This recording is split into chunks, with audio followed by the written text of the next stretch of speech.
Sir पहला question का जवाब दीजिए कि ग्राफ अरेंजमेंट मेरा किस तरह से किए हैं, ऐसा क्या करें जिससे कि सूजन जो होता है हम लोगों का स्वेलिंग हो जाता है हेयर ट्रांसप्लांट के बाद वो ना हो। तो गाइस ये सब का जवाब आप लोगों को मिलेगा। उससे पहले दोस्तों हमारे चैनल में आप लोग नए हो तो चैनल को सब्सक्राइब करके बेल आइकन कॉल पर प्रेस करें जिससे आप लोगों को हमेशा नॉलेजेबल वीडियो मिलता रहे। तो चलिए गाइस वीडियो शुरू करते हैं। दोस्तों आप लोग देख सकते हैं कि मेरा हेयर ट्रांसप्लांट हो चुका है और हमारे साथ बैठे हुए डॉक्टर अंकित सर जी जिन्होंने मेरा हेयर ट्रांसप्लांट किया है जस्ट अभी 15 मिनट पहले। तो अभी थोड़ा सा ब्रेक लिए थे और यहाँ पर मैंने गाइस फिर से 4 क्वेश्चन पिकअप कर लिया है जो कि मेरे को इम्पोर्टेंट लगा और सर से पूछने की ज़रूरत लगा तो आप लोगों के हिसाब से मैं यहाँ पर क्वेश्चन लिखा हूँ। तो सर पहला क्वेश्चन का जवाब दीजिए कि ग्राफ अरेंजमेंट मेरा किस तरह से किए हैं। यस तो देखिए क्योंकि इनका हेयर लाइन का था और टेम्पल का था, ठीक है, तो हेयर लाइन और टेम्पल का थोड़ा सा प्लानिंग अलग होता है।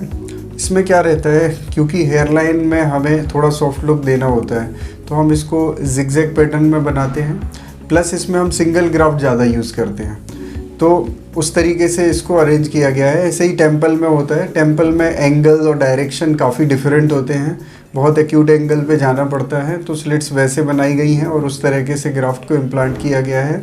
इनकी डायरेक्शंस भी टोटली अलग होती है। उसके बाद जब 2 से 3 लेयर जो सिंगल हेयर के डालने के बाद फिर वहाँ पीछे कुछ मल्टीपल हेयर डाले गए हैं ताकि थोड़ा सा बल्क भी आए हेयर लाइन में। तो इस तरीके से पूरा ग्राफ्ट का अरेंजमेंट रहा है। तो सर ये दूसरा क्वेश्चन है मेरा तो सेकंड हेयर ट्रांसप्लांट है, फिर भी आपसे पूछ रहा हूँ कि हम लोगों को सोना कैसा है और क्या क्या इससे सावधानी रखना उसके बारे में। यस तो ये इम्पोर्टेंट है क्योंकि हेयर लाइन के साथ टेम्पल भी हुए हैं तो हमें सीधा सोना रहेगा। हम अपने डोनर एरिया पे सपोर्ट ले सकते हैं, वहाँ ड्रेसिंग है, पेन कुछ भी नहीं होगा, आप कंफर्टेबली सो सकते हो। करवट नहीं लेना है बिकॉज करवट लेने से टेम्पल के ग्राफ्ट रब होके बाहर आ सकते हैं। उल्टा नहीं सोना है ना, उसमें हेयर लाइन टच हो सकती है।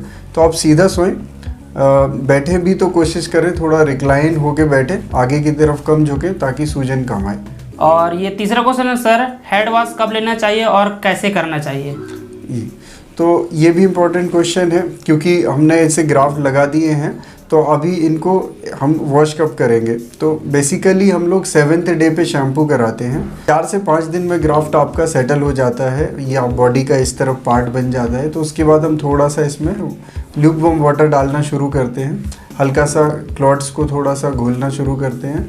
उसके बाद फिर हम 7वें दिन करीब इसमें ऑयल, शैम्पू और ये जिलेट फॉर्म वगैरह से इसकी क्लॉट्स को निकालने की प्रोसेस स्टार्ट करते हैं। तो 7वें दिन करीब हम बालों को धोने की प्रोसेस शुरू करेंगे। और ये सर चौथा क्वेश्चन है आपसे कि ऐसा क्या करें जिससे कि सूजन जो होता है हम लोगों का स्वेलिंग हो जाता है हेयर ट्रांसप्लांट के बाद वो ना हो।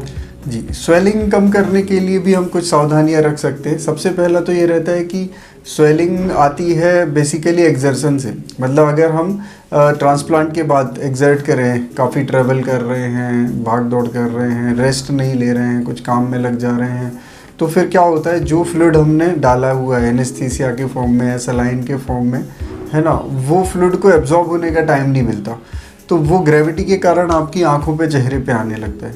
तो अगर हम सीधा सोते हैं, सुपाइन पोजीशन में रहते हैं, रिक्लाइन रहते हैं, तो फिर वो फ्लूइड पीछे से चला जाता है, एब्जॉर्ब हो जाता है, हमें पता नहीं चलता। इसके अलावा आप थोड़ा सा अपने फोरहेड को स्क्वीज़ कर सकते हैं कि फ्लूइड अगर कुछ थोड़ा नीचे आ रहा है तो वो वहाँ से आंखों पे नहीं आएगा, ठीक है।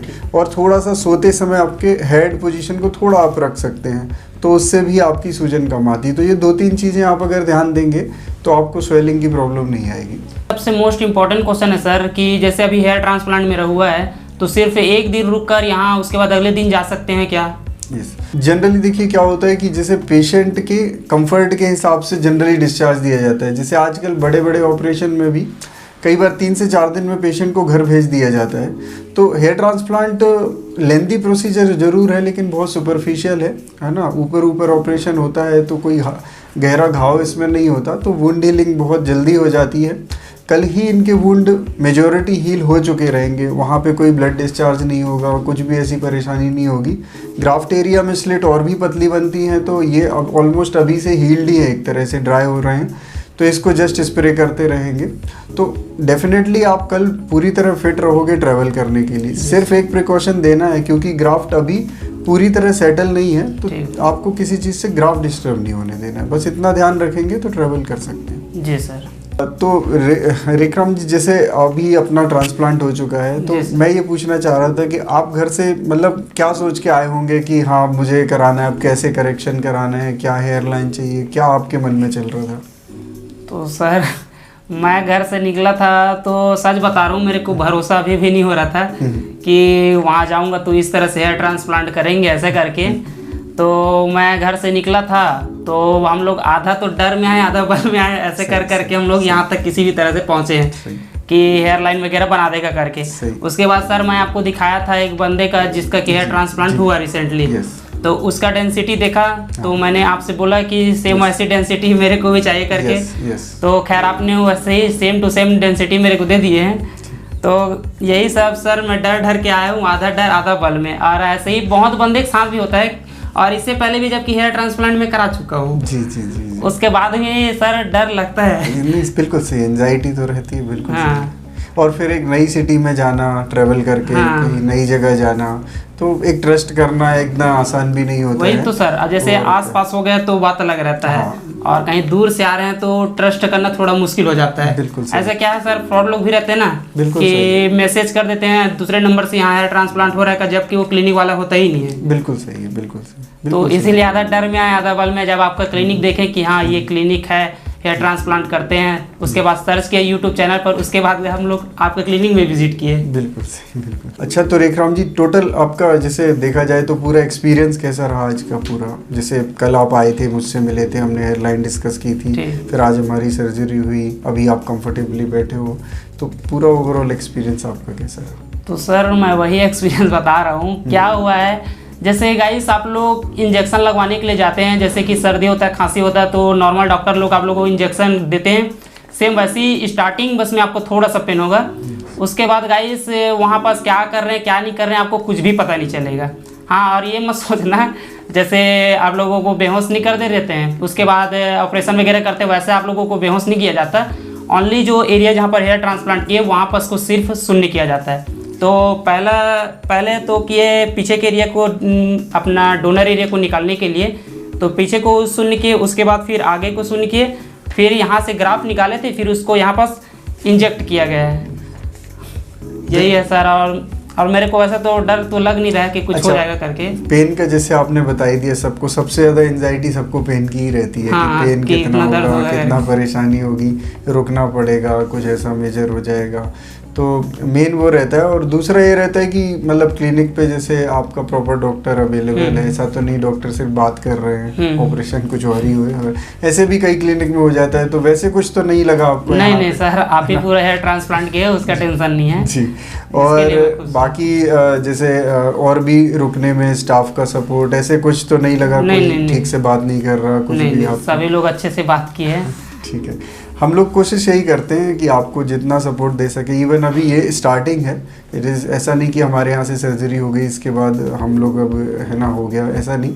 आपका जब तक प्रॉपर रिजल्ट नहीं आता, हमारी पूरी कोशिश रहेगी कि हम 10 से 15 दिन में आपको टच करते रहें। आपका जो भी प्रोग्रेस चल रहा है वो सब हम है ना एक फीडबैक लेते रहेंगे, और जैसा भी रहेगा हम है ना कांटेक्ट में रहेंगे पूरा आपके रिजल्ट तक हमारा साथ है ना। इवन आगे मैं तो अपने पेशेंट को 4-4, 5-5 साल से भी अभी भी बात करता हूँ, कैसा चल रहा है, क्या चल रहा है, जितना कंफर्टेबल हो सके। ये होना भी चाहिए सर, क्योंकि एक बंदे आप लोगों पे भरोसा करके यहाँ तक आते हैं, और उसके बाद सर्जरी हो गया, उसके बाद आप लोग मान कर चलो मेडिसिन लिख कर दे दिए कि ये टाइम पर खाना है, उसके बाद कांटेक्ट में नहीं रहोगे तो सामने वाला कैसे खाएगा? हाँ। सही बात है, मतलब उसको कई बार दवाई का ही कंफ्यूजन हो जाता है कि खाना कैसे है, क्या है, तो ये कांटेक्ट में रहना जरूरी है। बिल्कुल सही है।